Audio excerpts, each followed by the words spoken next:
자, 그럼 이제 또 다른 그 경제와 관련된 펀더멘탈을 흔들게 할 수 있는 이슈들에는 또 무엇이 있을까요? 근데 이제 두 번째는 이제 많은 분들은 좀 이게 그 해결이 다 된 것 같다라고 생각을 하실 수도 있겠지만 이 무역 전쟁에 대한 말씀입니다. 이게 물론 1월 중순에 미중 무역 협정 1단계가 통과가 되면서 이제 약간은 잠시 동안 이제 수면 아래로 이제 내려앉았는데요. 이제 첫 번째는 이제 중국하고 미국하고의 무역 전쟁 이 부분이 과연 순조롭게 이제 진행이 될 수 있겠는가 추가 협상이 이제 얘기가 나오고 있거든요. 예, 그렇죠. 근데 사실 1차 협상에서는 뭐냐면은 중국이 미국한테 너희들 농산물을 사주겠다.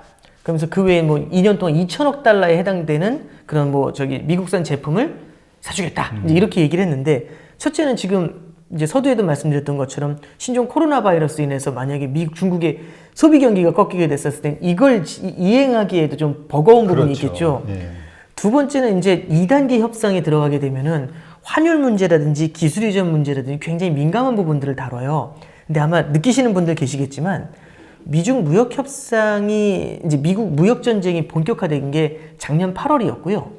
작년 8월에 미중 무역 전쟁이 본격화될 때 트리거가 됐던 게 뭐였냐면은 위안화가 달러당 7위안 위로 그러니까 위안화가 절하가 됐던 겁니다. 네. 7.02위안이 딱 되면서 시장이 막 흔들리기 시작을 했어요. 미중 무역 전쟁 강해지고 미국은 중국을 환율 조작국으로 때려버렸었죠. 그러면서 이제 걷잡을 수 없이 시장이 흔들렸었던 그런 경험이 있습니다. 근데 이제 지금 보면은 오늘 날짜로 위안화 환율이요 달러당 7.02위안을 기록을 해요. 딱 그 날짜 환율로 돌아온 거죠. 그러니까 뭘 말씀드리고 싶은 거냐면 그러면은 그냥 농담처럼 말씀드리면 미국 입장에서는 다시 그 환율 조작국을 또 때려야 되는 문제가 만약 그때의 기준으로 그대로 들어오면 이제 말씀드리고 싶은 거는 환율 문제라든지 이 미중 무역 전쟁이 2단계로 접어들게 되면 보다 민감한 주제를 다뤄야 되는데 지금 근본적으로 많은 해결이 된 게 거의 없다라는 점입니다. 네. 그래서 2단계, 3단계로 계속해서 하나하나 더 진행이 돼 갈수록 그 갈등의 골이 더 깊어질 가능성이 있다라는 걸 첫 번째 말씀드릴 수 있겠고요.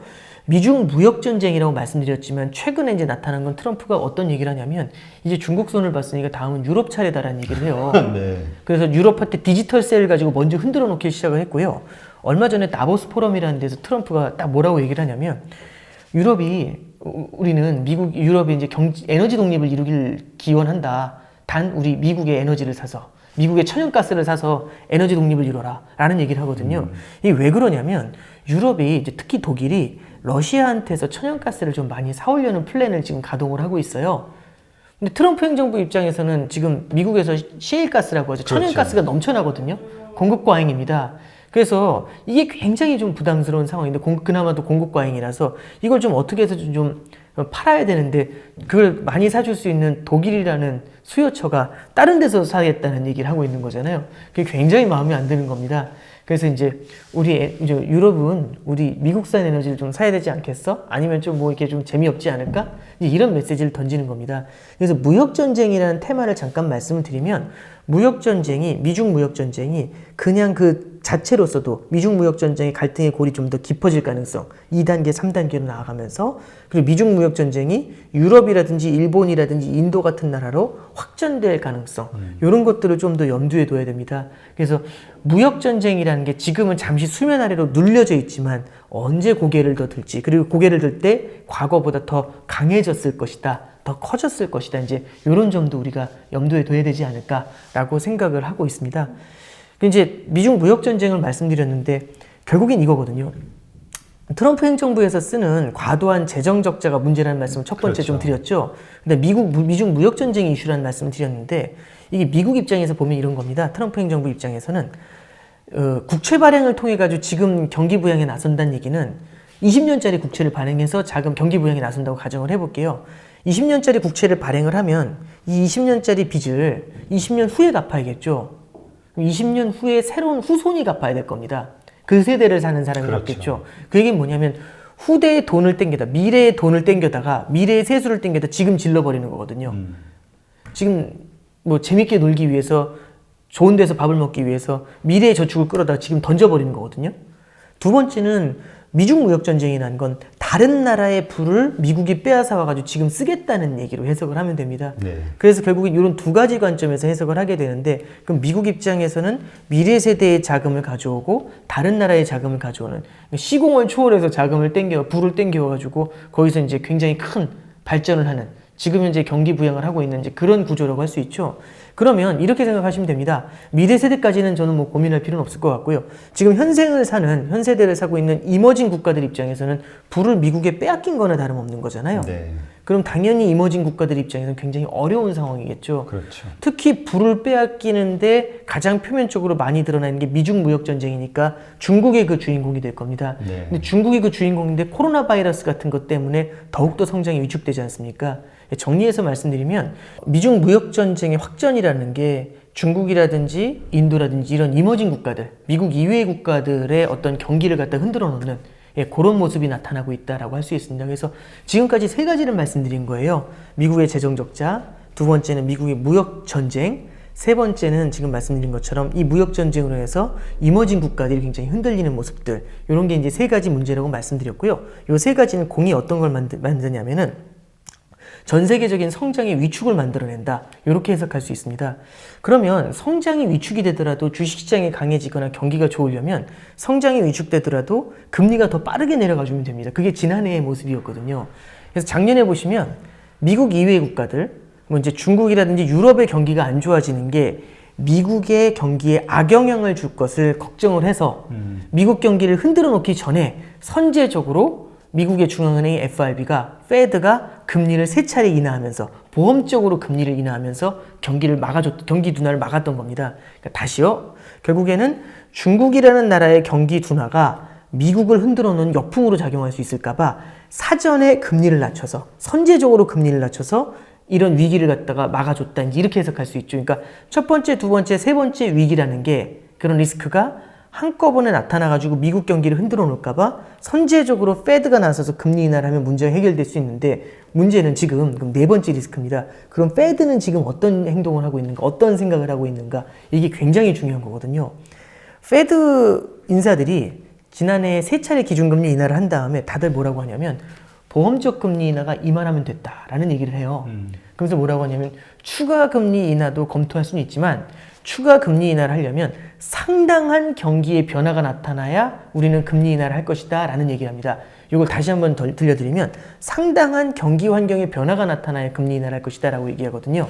그럼 이 얘기는 뭐냐면 선제적으로 뭐가 안 좋아질 것 같아서 선제적으로 금리 인하를 하는 게 아니라 실제로 악영향이 나타나서 시장이 흔들리는 걸 확인을 하면, 상당한 변화가 나타나는 걸 확인하면 그때 금리 인하를 할 것이다, 이렇게 해석할 수가 있겠죠. 그래서 결국에는 경기를 떠받쳐 줄 수 있는, 이걸 방어해 줄 수 있는 페드라는 그런 든든한 구원군의 스탠스가 지난해에 비해서는 좀 바뀌어 있다라고 해석을 할 수가 있는 거겠죠. 그래서 네 번째까지 말씀드렸는데 결국에는 재정적자, 그 다음에 두 번째는 무역전쟁, 그 다음에 세 번째는 이머징 국가들의 흔들림, 얘네들의 성장 둔화, 요게 요 세 가지를 막아줄 수 있는 게 결국에는 페드가 돈을 풀어주는 건데, 페드도 스탠스가 지난해에 비해서는 굉장히 많이 좀 뭐랄까요, 좀 방관자적이다, 내지는 약간 좀 선제적으로 하지 않고 좀 뒤늦게 따라가는 그런 모습들을 보인다, 이렇게 해석할 수가 있는 겁니다. 네. 네. 근데 이제 아까도 잠깐 말씀하셨지만 미중 무역 협상은 이제 시작이잖아요. 2단계가 네, 이제 진짜 그렇습니다. 협상이니까. 네. 근데 지금 중국에서 네. 이 코로나 바이러스 때문에 이제 아주 어려운 상황이 됐단 말이에요. 네, 그렇습니다. 그러면 어떤 분들이 걱정하는 건 뭐냐면, 사실 이렇게 전쟁하는 가운데에서는 상대의 어려운 환경이 사실은 절호의 공격 찬스잖아요. 아, 예. 미국에서 정말 지금 시점에서 중국을 엄청 압박하면서 얻어낼 네. 걸 다 얻어내려고 하지 않을까? 그래서 더 힘든 상황이 네. 중국은 빼도 박도 못하는 그런 어려운 상황으로 몰리지 않을까? 이런 생각하시는 분도 있거든요. 네, 이제 그거는 이제 전형적으로 뭐냐면 다른 나라를 죽여야 내가 살 수 있다는 이런 구조의 그 어떤 로직이라고 좀 생각이 되는데요. 적어도 지금 글로벌 경제 상황에서는 어떤 나라 하나가 죽어서 좋을 건 별로 없습니다. 그러니까 예를 들어서 미국 입장에서 중국이 아예 망해버려서 중국의 외환위기가 찾아온다, 그 중국의 금융위기가 찾아온다, 그럼 미국 경제에 좋을 것인가 라고 한다면 얘기가 전혀 다르거든요. 왜냐하면 결국엔 전 세계가 다 맞물려 있습니다. 참고로 2018년도 4분기에 미국 주식시장이 크게 흔들렸던 적이 있어요. 그러면서 19년도 작년도 1월에 딱 들어왔을 때 그때 마지막으로 미국 주식의 바닥을 만들어냈던 뉴스가 뭐였냐면 애플 있지 않습니까? 네. 미국 기업인 애플이 중국에서의 사업 경기 둔화로 인해서 실적이 악화될 것 같다라는 뉴스를 발표를 해요. 아이폰 판매가 굉장히 안 좋아질 것 같다 이런 발표를 해요. 그게 애플 주식시장을 그날 하루에 5% 7% 밀어내렸습니다. 그러니까 이 얘기는 뭐냐면 중국이라는 경제, 그 거대 경제가 무너진다라고 가정을 했을 때 이게 미국의 좋은 일인가? 이거는 실제로 그렇게 해석을 하면 안 되는 문제거든요. 그래서 뭐 어떤 음모론이나 아니면 결정론처럼 미국은 중국을 죽이려고 할 것이다. 이런 관점에서 해석을 하면 글쎄요 아마 상당히 큰 경제 위기가, 그러니까 뭐 유럽 위기 때 한번 기억을 하실지 모르겠는데 유럽 재정 위기 당시에 결국에는 그리스 하나 흔들리는 걸로 전 세계가 홍역을 치렀던 거 아마 기억을 하실 겁니다. 2015년도에도 중국 경제가 한번 휘청했던 적이 있거든요. 그때 보면은 다우존스 지수가 하루에 뭐 1000포인트씩 빠지고 그랬었어요. 전 세계가 흔들렸던 경험이 있고요. 작년도 8월에도 중국이 위안화 절하를 한다고 했을 때 나스닥 지수가 그냥 쉴 새 없이 3% 빠졌던 거, 그런 기억들이 있으실 겁니다. 이건 뭘 얘기하냐면 전 세계 경제 체제는 다 연결이 되어 있습니다. 어느 한 나라가 죽는 걸 갖다가 방조하거나 아니면 유도할 수는 없죠. 그래서 이제 결국에는 트럼프 행정부도 미중 무역 합의를 하려고 하는 이유가, 어떻게 해서든지 합의할 것이다, 그렇게 시나리오로 나아가는 이유가 결국에는 같이 공생을 해야 되는데 다만 공생을 하는 과정에서 보다 좋은 명분을 얻고자 이런 부분에 보다 좀 초점을 맞추는 게 아닌가, 그렇게 볼 수 있을 것 같습니다. 네. 네.